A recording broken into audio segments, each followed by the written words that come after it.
Hello friends, नमस्ते friends. आज अपने मन की बात करेंगे क्योंकि मन मन के बारे में बहुत बहुत चर्चा होती है कि मन चंचल है, मन काबू में नहीं रहता, मन मानता नहीं है, मन आगे आगे दौड़ता है, हमें पीछे छोड़ जाता है। और अक्सर ये भी कहा जाता है अपने मन के मालिक बनो, you are master of your mind. तो क्या ये सचमुच हमें इसका मास्टर बनना चाहिए? क्यों बनना चाहिए? यानी इसका मतलब हम है नहीं ना, तभी तो कहा जा रहा है कि मास्टर बनो। तो इसका मतलब हम मन के गुलाम है। मन का गुलाम होने का क्या मतलब है कि जो भी ख्याल आया उसके साथ हम अटैच होके और उसके पीछे पीछे भागने लगते हैं बिना सोचे समझे कि वो चीज़ की मुझे ज़रूरत है या नहीं। कई विचार आते हैं और सभी विचारों से हम जुड़ते चले जाते हैं और कहते हैं चलो ये भी देख लें, ये भी देख लें। तो मन की यात्रा, मन का तो काम ही है, ये आपको दूर दूर भगा के ले जाएगा, वो आपको कभी आराम से बैठने नहीं देगा। तो ऐसे मन को अगर हम नहीं संभालेंगे, दौड़ता रहेगा तो बेचारा थक जाता है, एक दिन फ्रस्ट्रेट होता है, कहता है मैं इतना भागा फिर भी मुझे कुछ नहीं मिला। तो फिर क्यों भागे आप?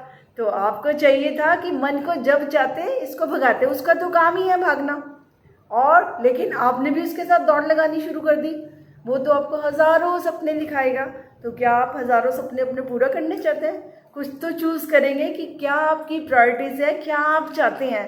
तभी तो आप अपने मन को, मन की उधर ही लगाएंगे जहाँ जो आप चाहते हैं। और अगर ऐसा ही चलता रहा कि पता ही नहीं क्या है, कोई क्लैरिटी नहीं है, जो भी आया उधर चल पड़े, इधर चल पड़े, तो वो क्या है, वो हमारा जो है रास्ता, हम भटक जाते हैं। तो उसमें मन का भी कोई कसूर नहीं है, मन को संभालने वाले तो हम ही हैं। हमारी पावर है कि हम चाहे तो मन के स्वामी बने और चाहे तो उसके पीछे पीछे भागें। कई बार ऐसी हम खुद देखेंगे, कई बार हम अपने आप को रोकना चाहते हैं, शॉपिंग करने जाते हैं, कहीं भी जाते हैं कि हमें ये चाहिए, हमें वो चाहिए। फिर हम अपने आप को समझा देते हैं कि नहीं, इसकी तो ज़रूरत नहीं है, पहले से ये है या वो है। किसी तरह से हम अपने मन को मैनेज कर लेते हैं। जब मैनेज करते हैं तो फिर क्या होता है, तो फिर बाद में हमें जब थोड़ा सा हम ईजी होते हैं तो महसूस भी होता है कि हमने अच्छा किया, ऐसा नहीं किया। लेकिन जोश में होश खो जाता है। तो जब हम विचारों के साथ अपने पीछे पीछे भागते हैं तो उस समय हम क्या होता है, जोश में होते हैं, होश में नहीं होते। और मन को तो होश पूर्वक ही साधना पड़ता है, इसको तो इस पर नज़र रखनी पड़ती है। नहीं तो कहते हैं ना, चंचल घोड़ा है, यानी इसकी लगाम पकड़ के रखनी पड़ती है, नहीं तो ये इतनी तेज भागता है कि इसकी रेस का तो कोई मुकाबला भी नहीं कर सकता। तो इतने तेज घोड़े के सवार तो बनना होगा, स्किल तो लेनी होगी, और वो हम हैं, हम सक्षम हैं। हमने अपनी पावर्स को कभी इतनी मजबूती से लिया नहीं कभी भी। और जब हम चाहेंगे तो इसको आराम से हम इसको देख सकते हैं, ये क्या क्या खेल खेल रहा है, तो इसको एंजॉय कर सकते हैं। बल्कि इसको वॉच करिए, आप देखो कि ये कहाँ आपको ले जा रहा है, क्या सोच रहा है। तो जब आप इसको ध्यान देखेंगे तो एकदम आप इसको देख भी सकते हैं कि ये कितना चालाक है, कैसे कैसे आपको इधर से उधर भटकाता है। तो फिर आप इसको चेक करके और इसको सही रास्ते पर भी ला सकते हैं। जैसे कहते हैं ना, मन जो है ना वो हाथी की पावर लिए होता है, so powerful our mind is.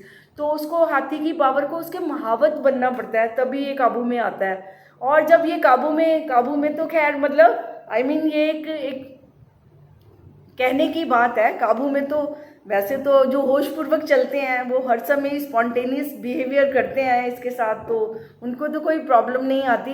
लेकिन अगर जो मन की दुनिया में जाते हैं, जो इस मन की गाड़ी में, तेज गाड़ी में बैठते हैं, तो उनको तो इसको कंट्रोल करना भी पड़ता है, नहीं तो ये कहीं भी लेकर चले जाएगा और बाद में फिर पछताना भी पड़ सकता है। तो आपने सुना है ना, मन एक छोटी सी, वो बहुत अच्छी कहानी है, मैंने कई बार बच्चों को भी सुनाई हुई है, खुद भी सुनी। तो उसमें यही है कि थोड़ा और मन की क्या नेचर होती है कि थोड़ा और है ना, जितनी बार मर्जी खड्डे आए हैं ना, जितनी बार मर्जी गिरे, फिर भी वो एक चांस लेना चाहता है कि नहीं, शायद इस बार हो जाए, शायद इस बार हो जाए। तो इस तरह से ये हमें आगे आगे ले जाने की कोशिश करता रहता है। और हम इसमें क्या होता है, हम इसके पीछे पीछे जब चलते हैं, हम इसके गुलाम बन जाते हैं। हमारा समय, एनर्जी सब मन के पीछे भागने में ही व्यर्थ चली जाती है। और एक, जैसे मैंने बोला ना, एक कहानी भी थी कि कहते हैं कि किसी बच्चे को कहा गया कि अगर आप इतनी ज़मीन को कवर कर लोगे तो आपको उतने ही पैसे दिए जाएंगे। सनसेट से पहले उसको सारा वो एरिया कवर करना था, पर्टिकुलर पॉइंट तक पहुंचना था, तब उसको सारी ज़मीन मिलनी थी। लेकिन वो इतना भागा, थोड़ी और ज़मीन मिल जाएगी, थोड़ी और ज़मीन मिले, इतना भागा सनसेट से पहले कि वो वहीं पर ही ढेर हो गया। तो कहते हैं उसको 5 गज ज़मीन ही मिली। तो ज़्यादा ज़मीन के चक्कर में, ज़्यादा लालच के चक्कर में मन के पीछे भागने से कई बार ऐसे रिजल्ट्स भी आ जाते हैं। तो फ्रेंड्स, बड़े संभल के, बड़ी सावधानी से अपने मन का, ये बड़ा खूबसूरत यंत्र है जो सोचता है और कल्पनाएं करता है, और फिर इसके बिना तो काम भी नहीं चलता ना, हमारा गाड़ी तो हमें चाहिए ना सवार होने के लिए। तो ऐसे मन को बड़ी समझदारी से, बड़े प्रेम से, और इसको ध्यान से देखो ये क्या चाहता है और इस पर ध्यान रखो, है ना। इसको इधर उधर मत जाने दो। जब आप इसका ध्यान रखेंगे तो ये भी आपका जरूर ध्यान रखेगा।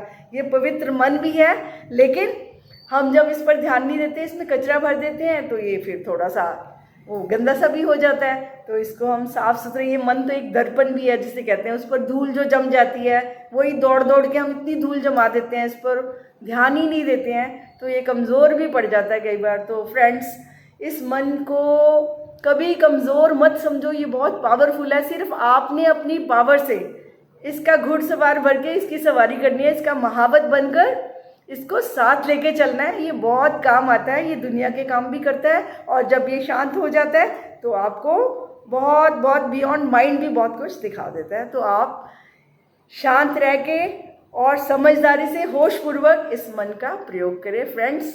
तो आज इतना ही, फिर बात करेंगे, मुलाकात करेंगे। तब तक के लिए आपसे इजाज़त। Thank you very much friends.